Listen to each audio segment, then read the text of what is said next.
Hello everyone. आज इस video में Hindustan olympiad 2024 class 9 set B को हम लोग सॉल्व करेंगे। इससे पहले मैं वीडियोस ऑलरेडी क्लास 6, 7 और 8 और 5 के भी वीडियोस अपलोड कर चुका हूं इनके सॉल्यूशन के बारे में। आज क्लास 9th के जो पेपर आपके 2024 में आया था उसको सॉल्व करेंगे। ये वीडियो का फर्स्ट पार्ट रहेगा क्योंकि इसमें सिर्फ हम मैथ और साइंस को इन्वॉल्व करेंगे। नेक्स्ट पार्ट जो आएगा उसमें हम रीजनिंग, इंग्लिश और जीके को सॉल्व करेंगे। तो सबसे पहले कुछ इंस्ट्रक्शंस देख लेते हैं जो इम्पोर्टेंट हैं। 10 मिनट्स आपको मिलते हैं ओएमआर शीट को फिलअप करने के लिए। सारे क्वेश्चंस इक्वल मार्क्स के होते हैं।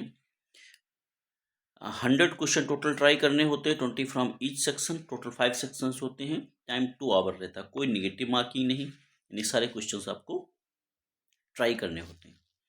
तो सबसे पहले देखते हैं कौन सा सेक्शन है। तो फर्स्ट सेक्शन हमारा है मैथमेटिक्स सेक्शन। इसका फर्स्ट क्वेश्चन है, what kind of decimal expansion does 7/8 have.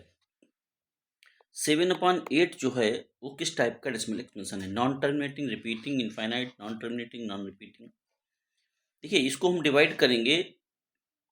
Terminating और नॉन टर्मिनेटिंग के लिए सीधा रूल ये होता है, यदि इसका डिनोमिनेटर 2 और 5 का मल्टीपल है तो वो क्या होगा? तो वो टर्मिनेटिंग होगा। और यदि वो इनका मल्टीपल नहीं है तो वो नॉन टर्मिनेटिंग हुआ। यहाँ पे आप 8 को देख सकते हैं, ये 2 का मल्टीपल है। तो ये जो 7/8 है यानी कि ये कंप्लीटली डिवाइड हो जाएगा। जब इसको हम डिवाइड करेंगे 8 से तो ये कंप्लीटली डिवाइड हो जाएगा। तो इसलिए ये इसका जो करेक्ट आंसर होगा वो B, terminating is the right answer. Question number second कह रहा, which what type of polynomial is 9/x³ 9/x³ जो है वो किस टाइप का पॉलिनोमियल है? Monomial, binomial, trinomial, quadrinomial. तो यहाँ आप देख रहे हैं एक ही टर्म है कि ये हम टर्म से पता करते हैं, जैसे कि कितने टर्म्स हैं इसमें। तो यहाँ पे एक ही टर्म है, तो ये हो गया हमारा monomial. Question number 3, what is the name of the point where the x axis and y axis intersect each other. जब हम ग्राफ प्लॉट करते हैं तो आपने देखा होगा ये x x dash, y y dash, दोनों जहां पे एक दूसरे को इंटरसेक्ट करते हैं वो हमारा क्या कहलाता है? वो कहलाता है ओरिजिन। तो यहाँ करेक्ट आंसर हमारा क्या हो जाएगा? Origin. Question number 4, in which quadrant would the point -3, -5 लाई। ये भी कोऑर्डिनेट ज्योमेट्री से ही क्वेश्चन है। -3, -5 लाई। तो इसके लिए अभी जो मैंने बताया था x x dash by y dash, इधर ये दोनों प्लस होते हैं और इधर ये माइनस, ये दोनों होते हैं डैश वाले। तो इधर इसमें जो है तो दोनों प्लस, यहाँ पे x माइनस है और y प्लस है। यहाँ पे आप देखेंगे दोनों माइनस में वैल्यूज रहती हैं और यहाँ पे प्लस और माइनस। तो first quadrant, second quadrant, third quadrant और फोर्थ क्वाड्रेंट, तो यहाँ पे जो वैल्यूज दी गई हैं वो दोनों माइनस में हैं। तो ये किस क्वाड्रेंट में लाई करेंगे? ये थर्ड क्वाड्रेंट में लाई करेंगे। The right answer is third quadrant, D is the right answer.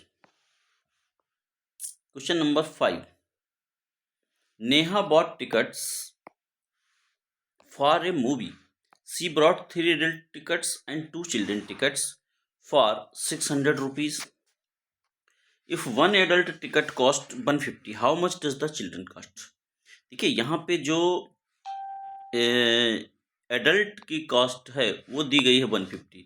तो एडल्ट टिकट इसने कितने खरीदे? 3। तो 3 इंटू 150 प्लस 2 चिल्ड्रन टिकट। 2 का हमें कॉस्ट नहीं पता तो उसको हमने x मान लिया। तो टोटल जो इनका वो है कॉस्ट वो 600। तो इसको सॉल्व कर लेंगे। This is 300 plus 2x is equal to 600। तो 2x is equal to 600 minus 300, that is 2x is equal to 300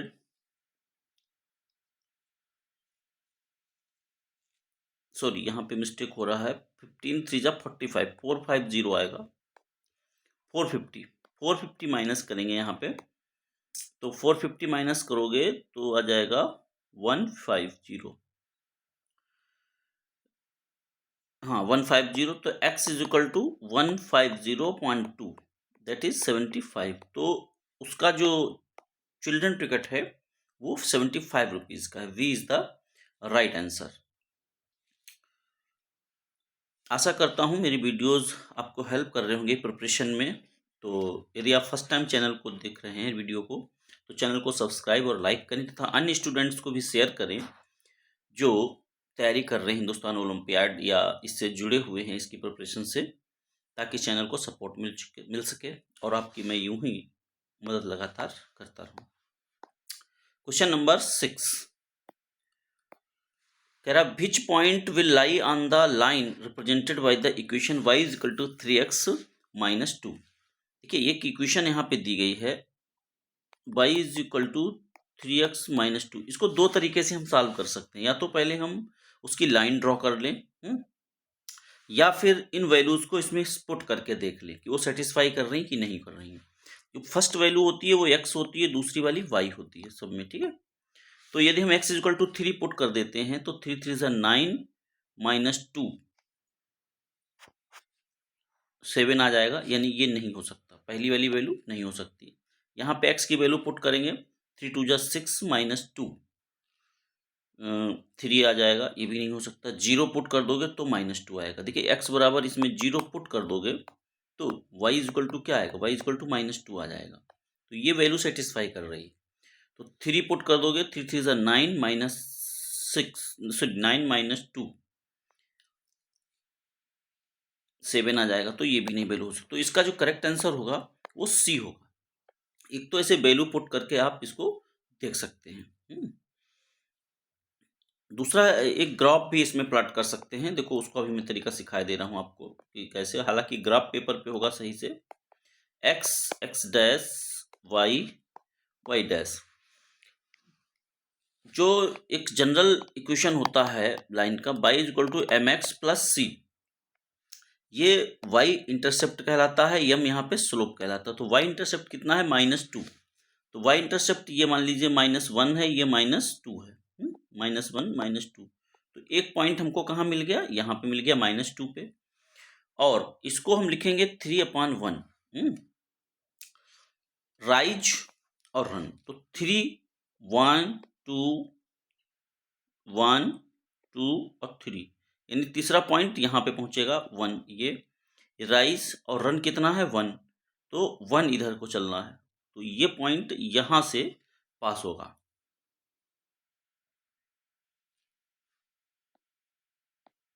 तो इन पॉइंट्स को हम मिलाएंगे तो ये लाइन कुछ इस तरीके से जाएगी, ऐसे, ठीक है। तो -0, -2, तो 0 कहाँ होता है, y एक्सिस पे, तो 0, -2 जो है यही इस पे लाई कर रहा है। तो C is the right answer here. Question number 7 कह रहा है according to Euclid which of the following statement is considered an axiom. तो यूक्लिड के अकॉर्डिंग से कौन सा स्टेटमेंट इसमें एक्सियम है। Things which are equal to the same thing are equal to one another, बिल्कुल सही है। जो things which are equal to the same thing, जैसे x मान लीजिए 7 के इक्वल है और y भी 7 के इक्वल है, तो ये एक्सियम कहता है कि x और y भी आपस में इक्वल होंगे। ये पहला कहता है। Line segment can be extended indefinitely to end points, all right angles are equal to one another, नहीं। इसका जो ए ऑप्शन है this is the right answer, 7 is the right answer. Question number 8 if point M N and O are collinear, एक लाइन है, ठीक है, इस पे 1 2 3 पॉइंट हैं, एक एम है, एक एन है, एक ओ है, are collinear, N lies between M and O, N बीच में है। देखिए बिटवीन दिया गया है, ये नहीं लिख रहा मिडिल पॉइंट है, तो ये कहीं भी हो सकता है इधर उधर। Which equation represents the relationship between this segments? M O is equal to M O, मतलब ये टोटल जो डिस्टेंस होगी वो इन दोनों के इक्वल होगी। बिल्कुल सही है। एम ओ जो होगा वो M N plus N O के बराबर होगा, ये बात बिल्कुल सही है। N O is greater than M O, N O क्या एम ओ से बड़ा होगा? नहीं। एम एन एन ओ दोनों बराबर होंगे? नहीं। M O is equal to M N minus N O? नहीं, ये कोई नहीं। इसमें first option is the right answer कि टोटल डिस्टेंस जो होगी वो इन दोनों पार्ट्स के इक्वल के सम के इक्वल होगी। A is the right answer है। क्वेश्चन नंबर 9 कह रहा है if two angles are complementary what is the sum of their measures? Complementary का मतलब sum of the angles is 90 डिग्री। 90 डिग्री मतलब कोई भी, जैसे कि 30 और 60 इन दोनों का सम 90 डिग्री हो रहा है, तो ये दोनों कैसे कहलाएंगे? These are the complementary angles, these are the complementary angles. ठीक है, तो इस प्रकार इसका answer D is the right answer. Question number 10 which statement about the sides of a triangle is always true? Sides of the triangle के respect में कौन सा स्टेटमेंट इसमें बिल्कुल सही है? The sides are always equal? नहीं। The sum of any two sides is greater than the third side? The sum of any two sides is equal to the third side? नहीं। ये आपने पढ़ा है कि कोई भी, जैसे 3 साइड्स हैं ए कमा बी कमा सी, तो इसमें जो 2 साइड हैं वो ऑलवेज तीसरी साइड से बड़ी होंगी। वो कोई भी 2 साइड आप ले लें इस तरीके से, ए प्लस सी ग्रेटर देन बी, मतलब ए बी को जोड़ दोगे तो सी से बड़ी, बी सी जो है ए से बड़ी होगा, ए प्लस सी बी से। तो कोई भी 2 साइड्स का सम ऑलवेज थर्ड साइड से बड़ा होगा। So B is the right answer here in this question 10।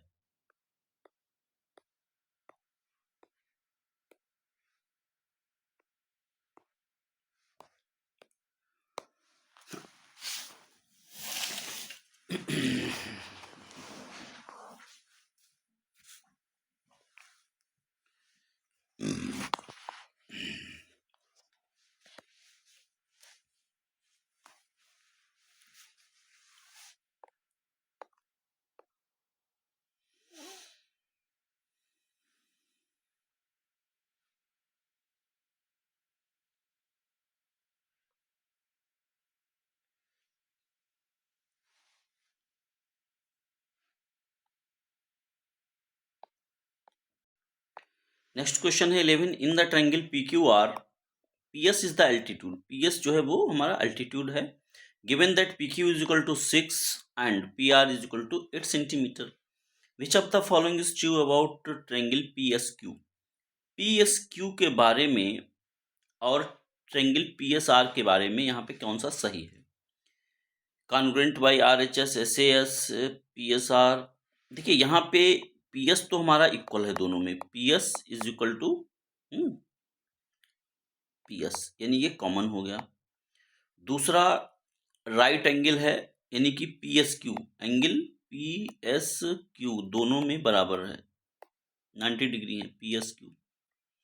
अब तीसरी चीज इक्वल नहीं है इसमें, न तो ये वाली साइड इक्वल है बेस और न ये हाइपोटेन्यूस इक्वल है, तो ये कॉन्ग्रुएंट नहीं हो सकते किसी भी 2 चीज़। कॉन्ग्रुएंसी के लिए 3 चीज़ें चाहिए, तीसरी एक साइड और भी इक्वल होनी चाहिए। तो इसका जो सी ऑप्शन होगा वो करेक्ट होना चाहिए, they are not congruent.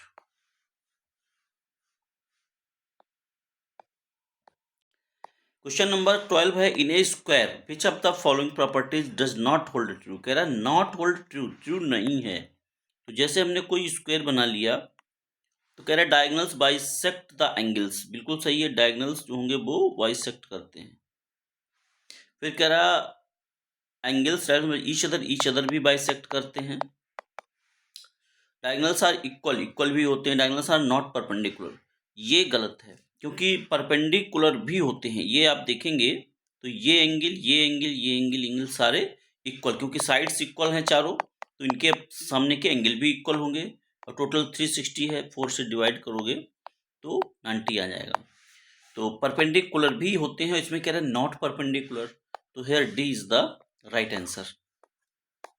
Question number 13 कह रहा है कि in the given rhombus ABCD,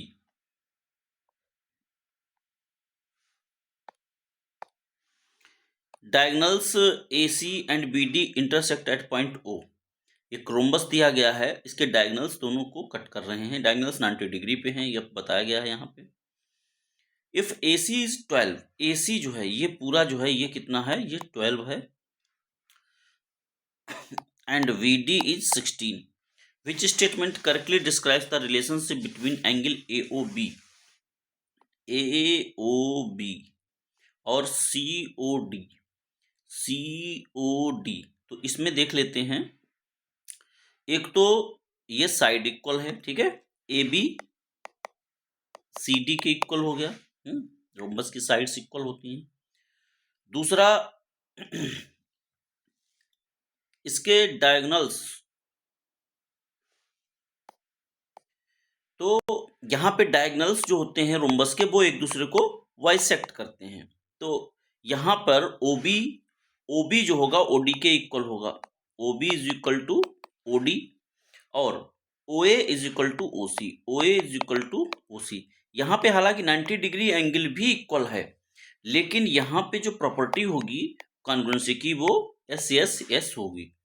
RHS क्यों नहीं होगी, क्योंकि ऑप्शन में RHS भी दिया गया है, तो कंफ्यूजन इसमें क्रिएट हो सकता है। RHS वहां पे हम अप्लाई करते हैं जहां पे जैसे दो ट्रायंगल्स हमारे दिए गए हैं, इनके हाइपोटेन्यूज इक्वल हो, ठीक है, और एक 90 डिग्री एंगल हो और एक साइड इक्वल हो। दूसरी साइड इक्वल होना कोई जरूरी नहीं है, तो एक साइड यदि हमारी इक्वल है तो ये RHS हो जाता है। यहाँ पे दोनों साइड्स हमारी, तीनों साइड्स एक दूसरे के इक्वल हैं, तो सीधा सा हमारा यहाँ पे SS रूल ही होना चाहिए कॉन्ग्रुएंसी के लिए। So here A option is correct in third question.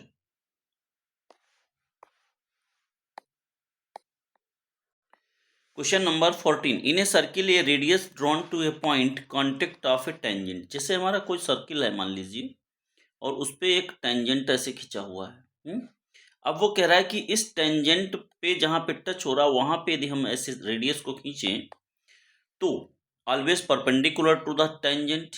Yes, ये दोनों एक दूसरे के कैसे होंगे, perpendicular. 45 degree equal to the length of bisect tangent point of, नहीं, ये यहाँ पे परपेंडिकुलर होगा, तो इसका option A is the right answer. A इसका करेक्ट होना चाहिए यहाँ पे। क्वेश्चन नंबर 15, इन द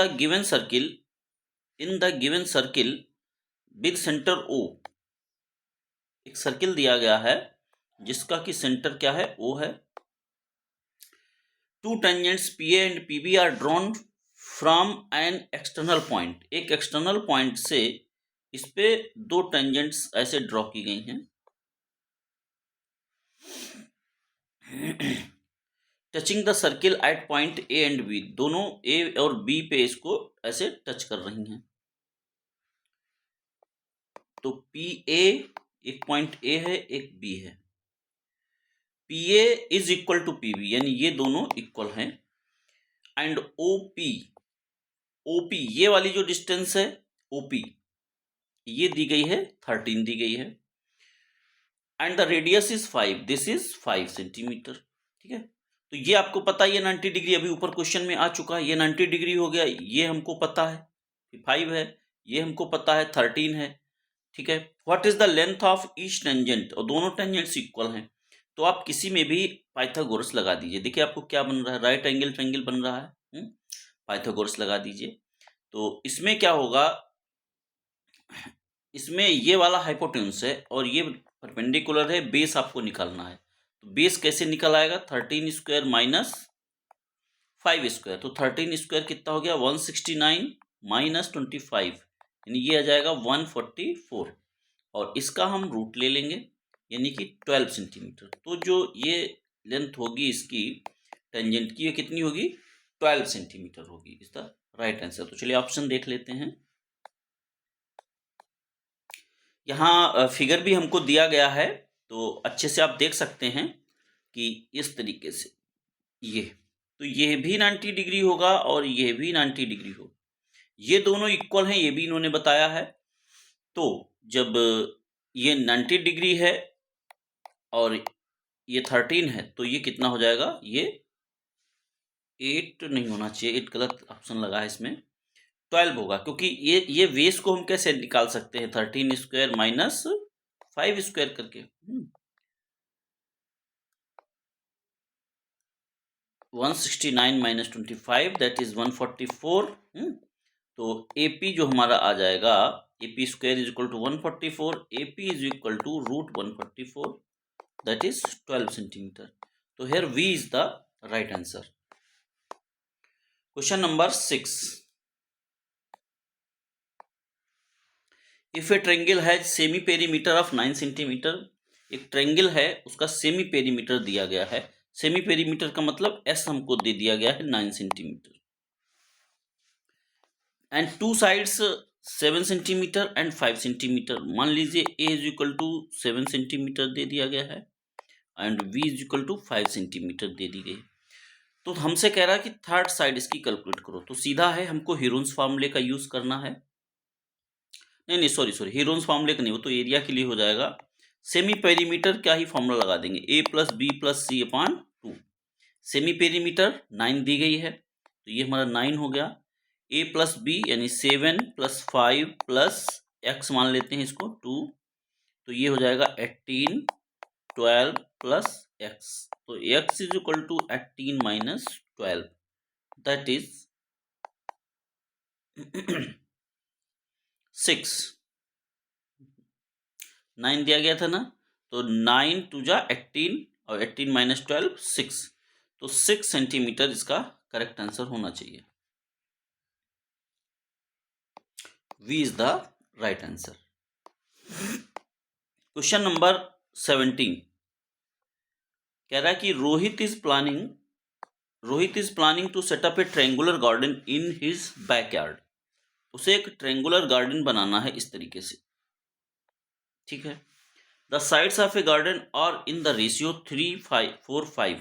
तो 3, 4, 5 इनको हम लिख सकते हैं 3x, 4x और 5x, and the perimeter is 72। What is the area of the garden?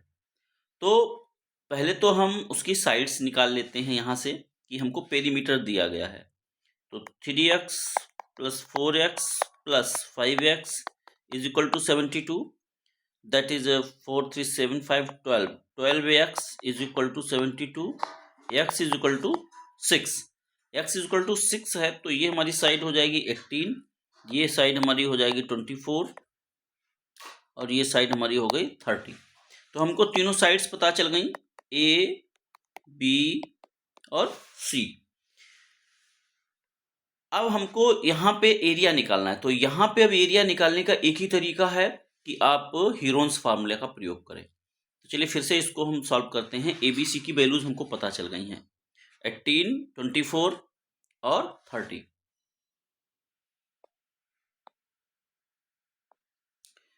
तो चलिए इसको हमने सॉल्व किया, इसको समझ लेते हैं।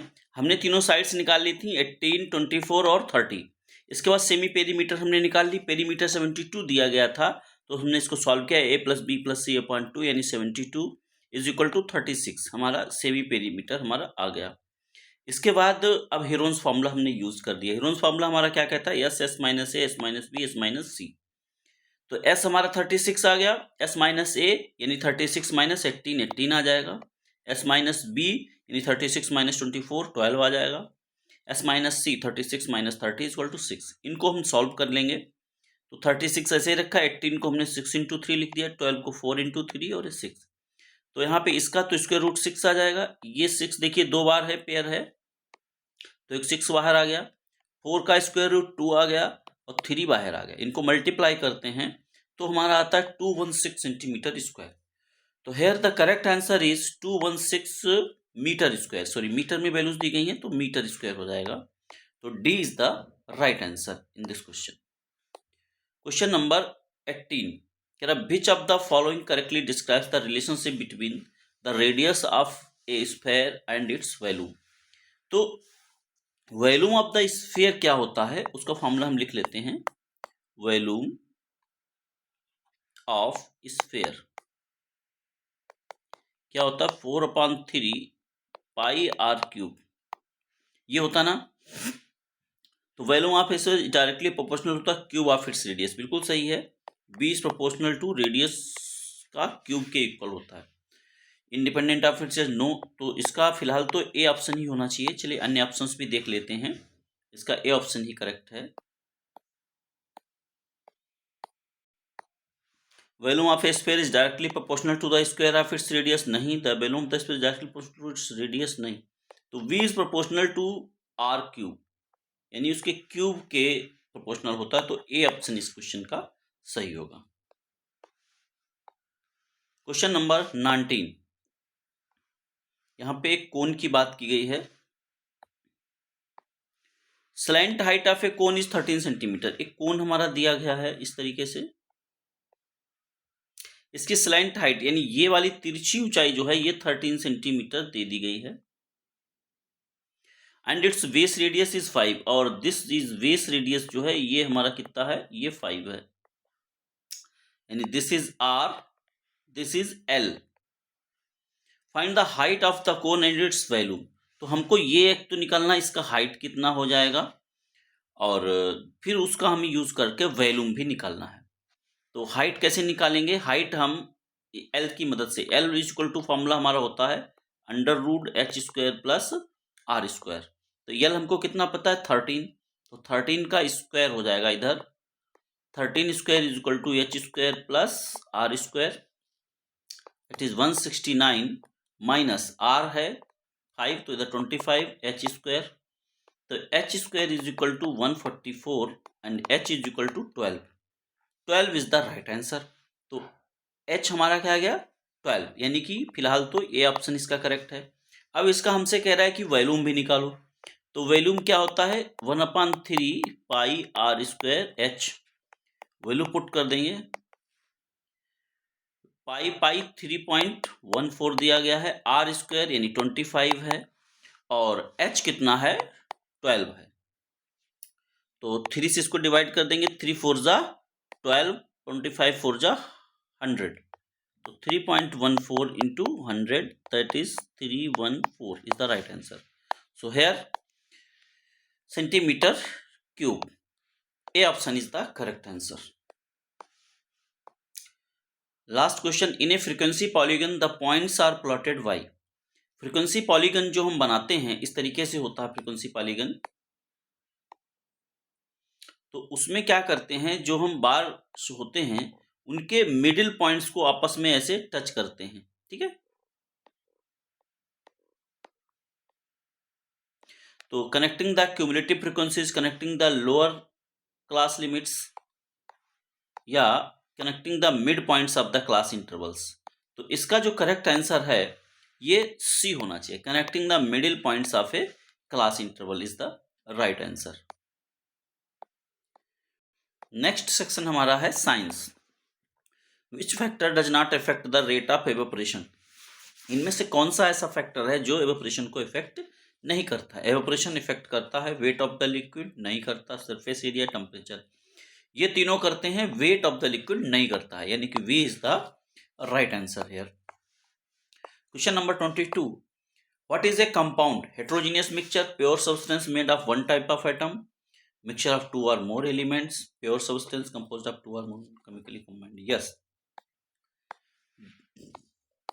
D is the right answer. ये pure substance composed of two or more elements chemically combined. तो नेक्स्ट क्वेश्चन है, विच of the following mixture shows the Tyndall effect. Tyndall effect ज्यादातर कोलाइडल सोल्यूशन शो करते हैं। तो कॉपर सल्फेट सोल्यूशन नहीं, pure water, salt solution, ये सारे क्या है, ये प्योर,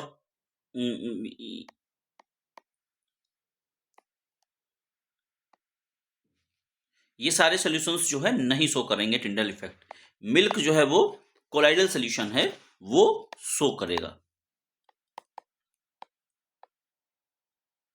ये सारे ट्रू सोल्यूशंस हैं, ये शो नहीं करेंगे। तो C is the here right answer. The symbol K represents which element and what is the origin of the symbol. K represents potassium and derived its Latin name kalium. ये kalium से लिया गया है, ये Latin name इसका है, और इसका नाम है पोटेशियम। नेक्स्ट क्वेश्चन कह रहा है sample of carbon dioxide obtained from two different sources was analysed and found to contain carbon and oxygen in the ratio 3:8। यानी कार्बन और ऑक्सीजन का रेशियो 3:8 है। ये 3:8 कैसे होता है इसको थोड़ा सा बता देते हैं। सी का जो है एटॉमिक वेट 12 और ऑक्सीजन का 16 टू जा 32, तो 12:32 4 से डिवाइड कर दोगे, 4 3 जा 12, 4 8 जा 32। तो कार्बन डाइऑक्साइड कहीं से भी हमको मिले उसमें कार्बन और ऑक्सीजन का जो रेशियो होगा वो यही होगा। ये कौन सा लॉ इलिस्ट्रेट करता है इस चीज को? Law of constant proportion, law of conservation of mass, Avogadro law, law of multiple proportion. तो इसको ये बताता है लॉ ऑफ कांस्टेंट प्रोपोर्शन कि वो चीज कहीं से भी हम प्राप्त करें किसी कंपाउंड को, जो उसका प्रोपोर्शन होगा बाय मास, जो उसमें एटम्स प्रेजेंट हैं, वो कहलाता है लॉ ऑफ कांस्टेंट प्रोपोर्शन। जैसे इसी तरीके से H2O कहीं से भी वाटर प्राप्त किया जाए, इसका जो रेशियो होगा हाइड्रोजन और ऑक्सीजन का 1:8 होगा। Question number 26, which statement correctly describes the properties of a proton in an atom? Proton के बारे में कौन डिफाइन करता है? Protons are positively charge and orbit around the nucleus. No, proton are positively charge are found in the nucleus, बिल्कुल सही है। Negatively charge, neutral नहीं, तो B is the here right answer. Question number 27. Isotopes of which element are commonly used as fuel in reactor? Reactor में कौन सा element as a fuel इस्तेमाल होता है? Uranium, carbon, cobalt, iodine. तो ये इस्तेमाल होता है uranium, is the right answer. 28. What is the main function of mitochondria in the cell? Cell में माइटोकॉन्ड्रिया का क्या रोल है? Storing genetic material, detoxifying harmful substances, protein synthesis, energy production in the form of ATP. Here D is the right answer, energy production in the form of ATP. तो हमारे movement के लिए किस type के tissue जिम्मेदार हैं, यानी कि मसल टिश्यू? तो इसका जो राइट आंसर है वो स्ट्रेटेड मसल, इसी को स्केलेटल मसल भी कहते हैं, स्केलेटल टिश्यू भी कहते हैं। तो striated muscle is responsible for walking and running. If a passenger in a moving train observes trees appearing to be move backward, which concept is being demonstrated? जब हम train में चलते हैं तो हमको लगता है कि ट्रेन जैसे आगे जा रही है, ट्रेन आगे जा रही है, तो यहाँ पे ट्री जो खड़े हैं वो लगता है पीछे की ओर जा रहे हैं। Which concept is motion due to wind, relative motion with respect to train, illusion caused by speed, actual? तो ये रिलेटिव मोशन को दिखाता है कि भाई हम उसके रिलेटिव मोशन कर रहे हैं, हमको लगता है कि वो मोशन कर रहा है, तो ये रिलेटिव मोशन को दिखाता है। A bird flaps its wings downward to lift itself into the air. वो नीचे की ओर धक्का देती है और वो ऊपर उसको लिफ्ट कर देती है एयर। तो which law of motion explains how the words movements occur? Newton second law, third law, first law. तो देखिए ये नीचे की ओर जो विंग्स हैं, ये मान लीजिए वर्ड है, ये इसके फ्लैप्स हैं, तो जब ये नीचे की ओर फोर्स लगाती है तो विंग्स इस पे ऊपर की ओर फोर्स लगाते हैं। तो एक्शन और रिएक्शन यानी न्यूटन थर्ड लॉ यहाँ पे वर्क करता है। तो मेरे हिसाब से option A is the right answer होना चाहिए। Question number 32. Which of the following situations exert the greatest pressure on the ground? कब सबसे ज्यादा प्रेशर लगेगा? तो प्रेशर आपको पता है कि pressure is directly proportional to, inversely proportional to area and directly proportional to the force. 1 foot से एरिया कम हो गया, person lying down, a person standing on tip toes, a person standing on the both feet. तो tip toes पे सबसे ज्यादा area कम हो एरिया होगा, सबसे कम एरिया होगा तो प्रेशर सबसे ज्यादा होगा। तो here C is the right answer. A motor does 1500 joule of work in 3 seconds. What is its power output? ये motor does 1500 joule of work in 3 seconds। Motor जो है वो 1500 जूल वर्क करता है 3 सेकंड में, तो पावर निकालना है। तो पावर क्या होता है? रेट ऑफ वर्क, यानी कि W/T। तो वर्क कितना हो रहा है 1500 जूल और 3 सेकंड में हो रहा है, तो इसको डिवाइड कर देंगे 500 वाट, तो उसकी पावर कितनी आ जाएगी 500 वाट। A pendulum swings back and forth when it swings up to highest point it has maximum potential energy। ये कह रहा है कि इस तरीके से बात कर रहा है कि जब ये मैक्सिमम हाइट पे यहाँ पर है तब इसकी पोटेंशियल एनर्जी क्या है, मैक्सिमम है। What happens to this energy when pendulum swings down to the lowest point? जब ये यहाँ से इधर मोशन शुरू करता है तो पोटेंशियल एनर्जी किस में कन्वर्ट होना शुरू हो जाती है, उसकी काइनेटिक एनर्जी में। यहाँ पहुंचेगा तब इसके पास क्या होगी, पोटेंशियल एनर्जी जीरो हो जाएगी और काइनेटिक एनर्जी जो है वो मैक्सिमम होगी इसके पास, और यहाँ पे काइनेटिक एनर्जी इसकी जीरो है।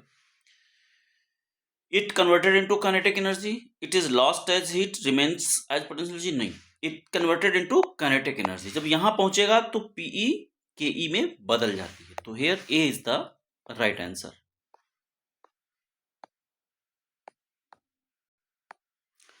35 question, while swimming under water Arjun shouts to his friend but the sound is muffled and unclear. What does this happen? Why does this happen? Sound is blocked by water.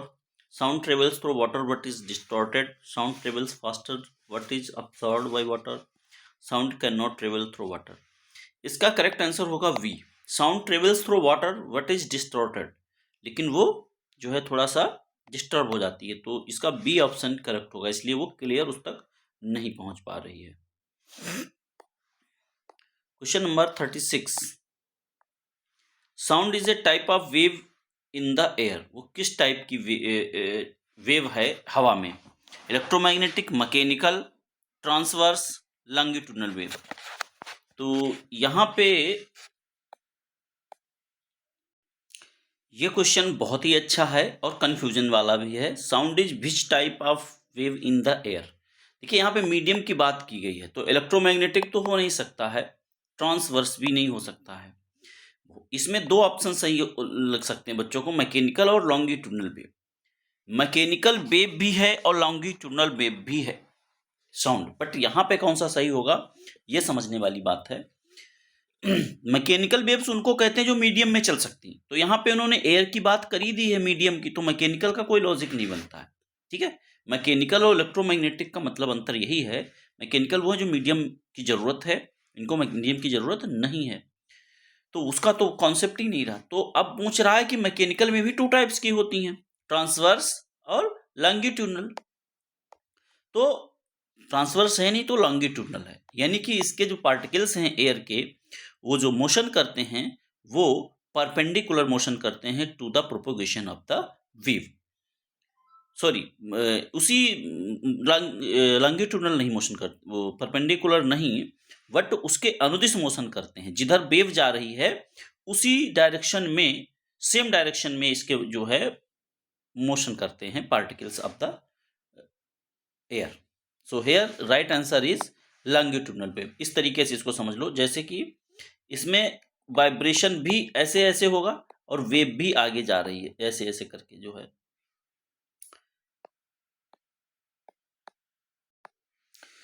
Which type of fish farming involves breeding fish in controlled environments such as ponds and tanks? किस type की जो है farming breeding fish control environment में क्या कहलाती है, deep sea fishing, marine fishing, aquaculture या capture fishing. तो हियर राइट आंसर वैसे तो इसका पिसी कल्चर होना चाहिए। पिसी कल्चर कहते हैं जो हम इसको ब्रीड करते हैं और उसको पालते हैं पॉन्ड्स और टैंक्स में, लेकिन ये पिसी कल्चर एक्वा कल्चर के ही अंतर्गत आता है। एक्वा का मतलब वाटर से होता है, तो एक्वा कल्चर में ही ये भी आता है, तो इसका फिर राइट आंसर सी होना चाहिए। Nita decided to rear a new breed of the chickens that produces more eggs and is resistant to common poultry diseases. She achieved this by breeding two different types of chickens. What practice is she using? दो को mix करना है, यानी कि ये क्या कहलाता है, genetic engineering, pure breeding, cross breeding, इन ब्रीडिंग। तो जैसे ये दो अलग अलग वैरायटीज को मिक्स करना है तो इसको हम क्रॉस ब्रीडिंग कहते हैं। जेनेटिक इंजीनियरिंग अलग चीज़ है, जब हम जीन्स लेवल पे वर्क करते हैं, जीन्स को इधर से उधर ट्रांसफर करते हैं, तब जीन इंजीनियरिंग है। यहाँ पे ये ब्रीडिंग की जा रही है, थी क्रॉस ब्रीडिंग। तो C is the right answer here.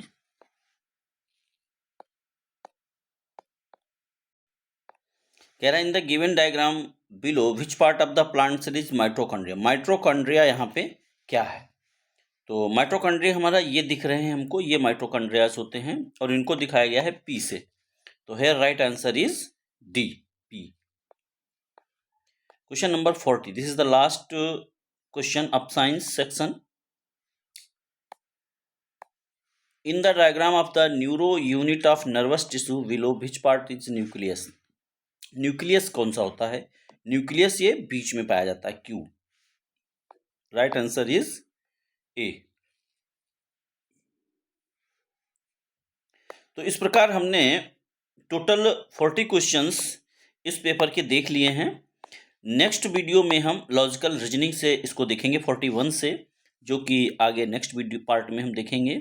यदि आपको हमारे वीडियो अच्छा लगा है तो इसको सब्सक्राइब, लाइक करें चैनल को, और अन्य स्टूडेंट्स को भी शेयर करें। Thank you for watching the video.